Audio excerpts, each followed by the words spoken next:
Shalom, saudara-saudara yang terkasih dalam Tuhan kita Yesus Kristus. Pertama-tama, perkenalkan nama saya Gabriel Stefano Pitakuan dan prodi PAK. Sini saya akan berkhotbah, yaitu tugas khotbah yang dari mata kuliah homiletika. Nah, sini saya akan melakukan praktek khotbah untuk memenuhi tugas homiletika. Baik. Sebelum itu, saudara-saudara, mari kita bersatu di dalam doa. Mari kita berdoa.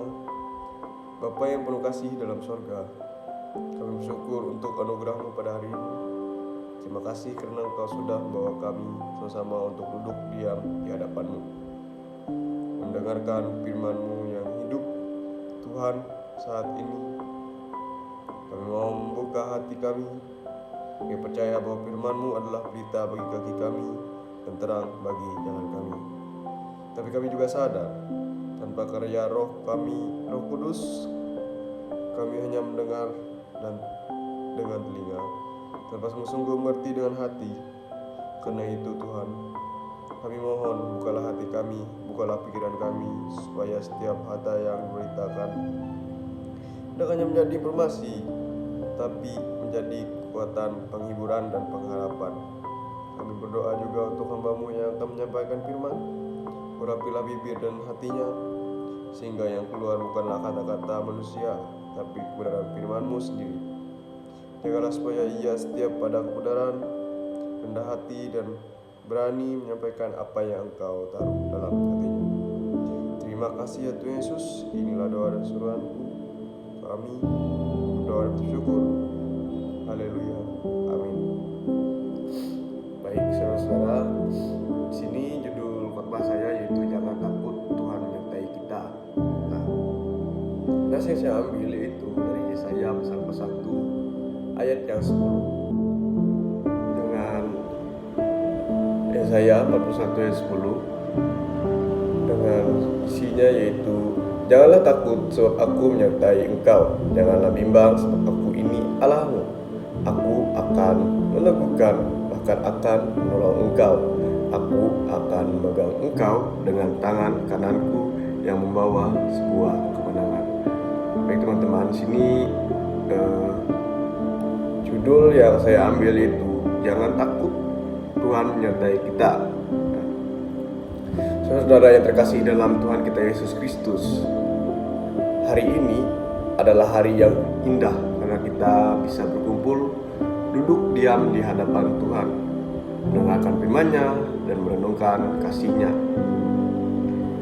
Kita tahu dunia yang kita jalani penuh dengan ketidakpastian. Ada banyak hal yang membuat kita khawatir dan takut. Ada yang takut soal masa depan, ada yang takut gagal dalam studi, takut kehilangan pekerjaan, takut dengan masalah keluarga, bahkan takut menghadapi penyakit. Saudara-saudara, rasa takut itu manusiawi, tetapi jika tidak berhati-hati, rasa takut itu bisa menguasai hidup kita, membuat kita tidak bisa melangkah maju, bahkan membuat kita lupa akan janji Tuhan. Saudara, di tengah perasaan takut yang mungkin kita alami, ada satu janji Tuhan yang luar biasa yang tadi kita bacakan. Saya baca ulang, yaitu dari Yesaya pasal 1 ayat 10. Jangan takut sebab aku menyertai engkau, janganlah bimbang sebab aku ini Allahmu. Aku akan meneguhkan engkau, bahkan akan menolong engkau. Aku akan memegang engkau dengan tangan kananku yang membawa kemenangan. Nah, saudara-saudara, ayat ini pada awalnya disampaikan kepada bangsa Israel yang sedang menghadapi masa-masa sulit. Mereka sangat terancam di sebuah pembuangan jauh dari tanah air. Masa depan mereka tampak gelap. Dalam situasi seperti itu, mereka wajar merasa takut dan putus asa.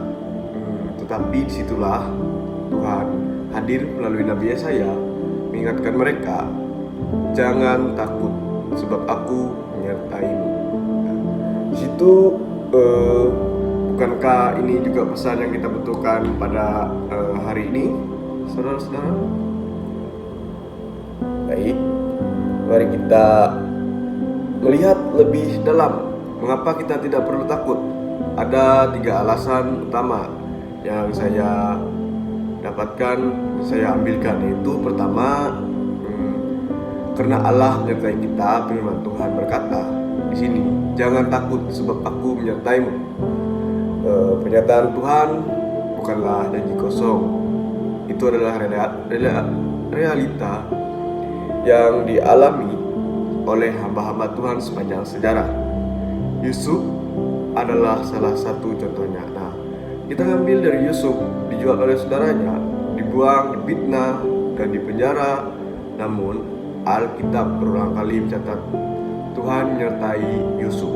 Nah, inilah yang membuat Yusuf bertahan, bahkan akhirnya diangkat menjadi pemimpin di Mesir untuk menyelamatkan banyak orang-orang.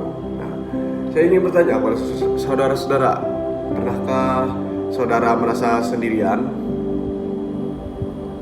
Baik, mungkin saudara pernah merasa sendirian. Nah, mungkin saat belajar di perantauan, jauh dari orang tua, mungkin ketika menghadapi persoalan keluarga yang berat, atau saat saudara sedang sakit dan rasanya tidak ada orang yang peduli. Firman Tuhan kita hari ini berkata, jangan takut, aku menyertaimu. Penyertaan Tuhan bukan berarti kita bebas dari sebuah masalah, tetapi kita tidak pernah sendirian dalam masalah itu. Nah, yang kedua, saudara-saudara, Allah memberkati kita, memberi kita kekuatan.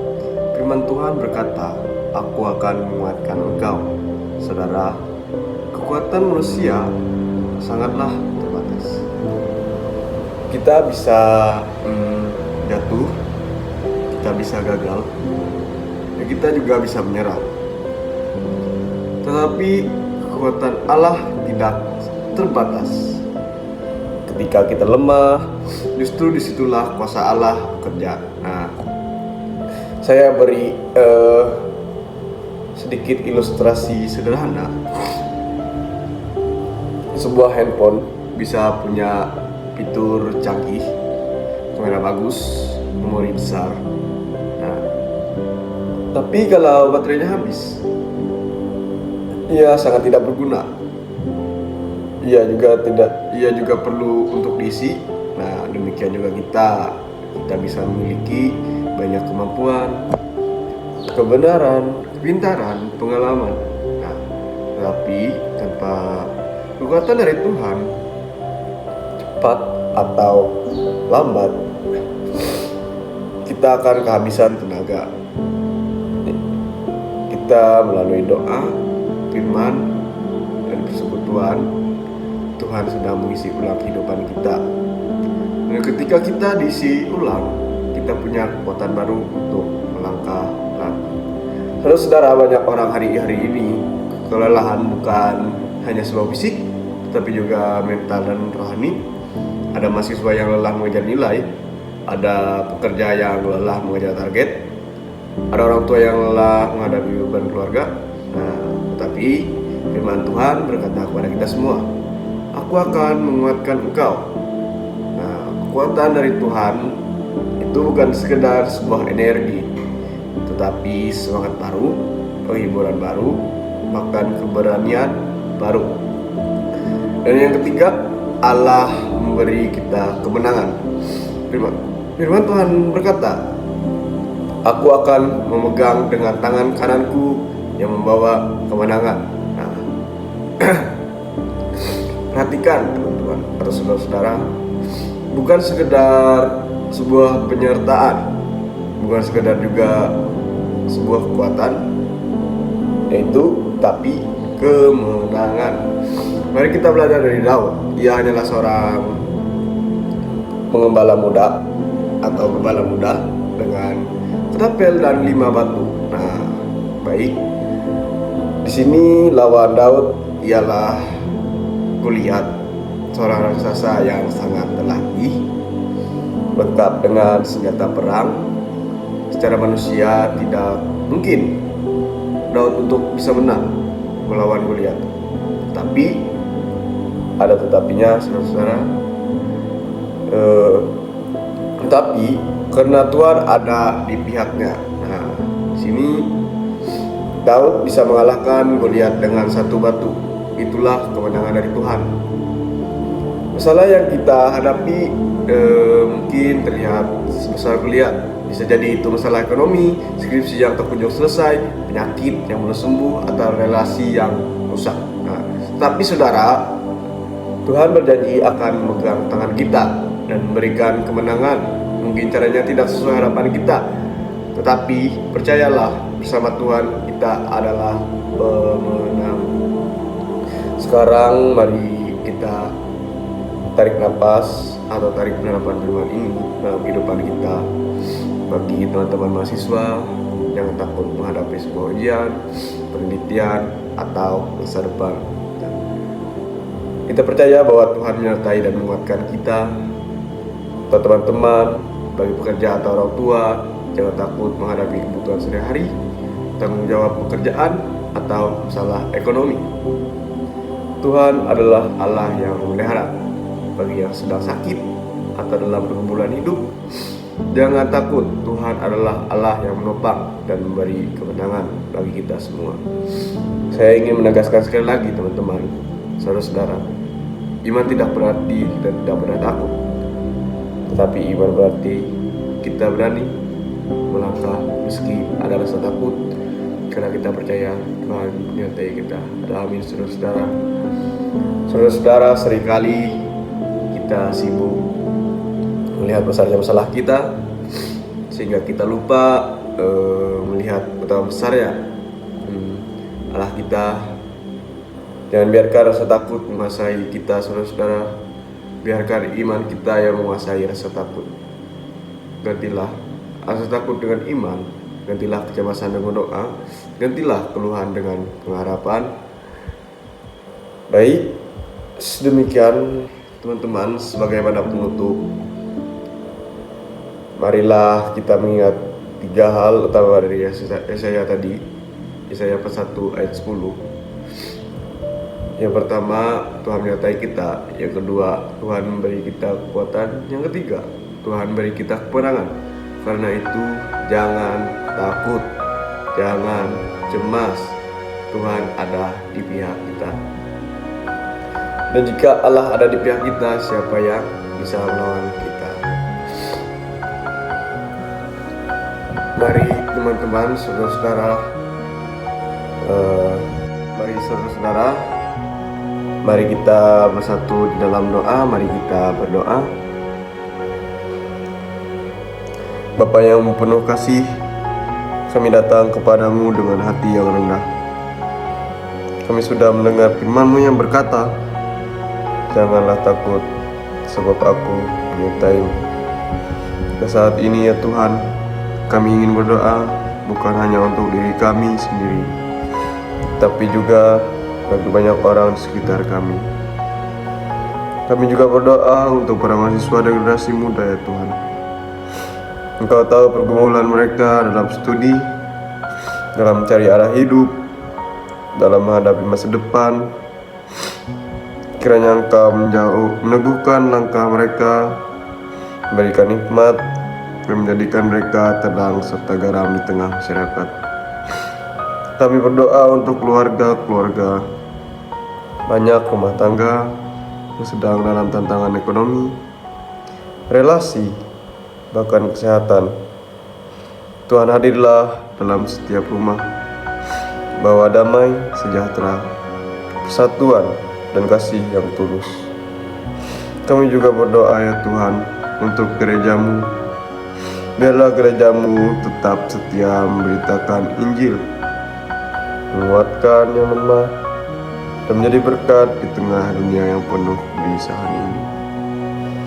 Kami juga berdoa untuk bangsa dan negara kami Tuhan. Beri hikmat pada pemimpin kami, agar mereka menjalankan tugas dengan adil, jujur, dan takut akan Tuhan. Jauhkanlah bangsa kami dari segala perpecahan, bencana, dan segala bentuk kejahatan. Dan akhirnya ya Tuhan, kami berdoa bagi setiap pribadi yang mendengarkan khotbah ini, apapun ketakutan, kekuatan, dan beban mereka, Engkau kuatkan mereka ya Tuhan. Dan kami juga berdoa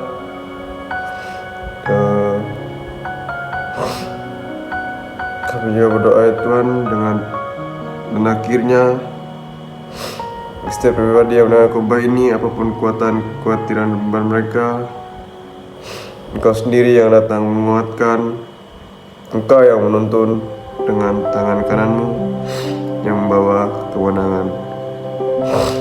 Dan kami tutup, terima kasih Tuhan, karena kami percaya doa kami tidak sia-sia. Kami serahkan semua ini hanya dalam nama Tuhan Yesus Kristus yang mengajarkan kami berdoa. Bapa kami yang ada di sorga, dikuduskanlah namamu, datanglah kerajaanmu, jadilah kehendak-Mu di bumi seperti di sorga. Berikanlah kami pada hari ini makanan kami yang secukupnya, dan ampunilah kami akan kesalahan kami, seperti kami juga mengampuni orang yang bersalah kepada kami. Dan janganlah membawa kami ke dalam pencobaan, tapi lepaskanlah kami dari yang jahat, karena Engkau yang punya kerajaan, kuasa, dan kemuliaan sampai selama-lamanya. Terima kasih Juru Selamat kami yang hidup. Amin. Baik, sedemikian tugas khotbah dari saya. Terima kasih atas perhatian saudara-saudara sekalian. Sampai bertemu. Haleluya. Amin. Shalom.